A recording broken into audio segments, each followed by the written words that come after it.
Did you know that the Hungarian railway system reaches Baltimore, Maryland? At least, that's what I thought when I saw someone post this graphic online published in April unveiling Baltimore's development plan for its downtown. If you zoom in on page 56 of this project mock-up, you'll see the train graphic that they've used is pretty clearly a Hungarian Nohab M61. Manufactured in Sweden, but serving as the flagship of Hungary's diesel train fleet during the 1960s. This train earned such high esteem among engineers and maintenance personnel in Hungary that being assigned to an M61 was considered an honor of the highest reputation. Now, I have no idea why this beautiful Hungarian train from the 1960s was just used in Baltimore, Maryland's downtown revitalization documents. But the history of trains in Hungary and the Hungarian state railways, also called Magyar Államvasutak, or MÁV, is pretty interesting. Hungary's first rail line was constructed in 1844. The most famous Hungarian poet, a major historical figure, Sándor Petőfi, even rode one of the first trains. And he was inspired to write a poem called Vasúton, or On the Rail, about how thousands of railways would one day connect Hungary like the blood vessels of a body. By 1910, MÁV was one of the largest European railway companies, though it was never quite as profitable as those in Western Europe.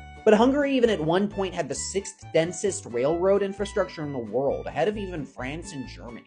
After the territorial losses after World War I, however, most of the peripheral rail system was cut off, and by the end of World War II, only 213 locomotives were in working order, with 17% of all war damage in Hungary to its railways. But over the next few decades, Hungarian railways would bounce back, with trains imported, like the beloved Nohab M61, from ostensibly neutral countries like Sweden during the Cold War. I know in the last few decades, Hungarian transit has famously taken a nosedive, and I certainly won't disagree with my Hungarian friends who love to complain about it. But to be honest, coming from America, the rail system in Hungary still far outpaces what I'm used to, and I'm always impressed. So I don't know, maybe Baltimore and the rest of America could use a little more MÁV. And if you could use a little more Hungarian history content, follow me on TikTok, YouTube, and Twitter, and subscribe to my podcast.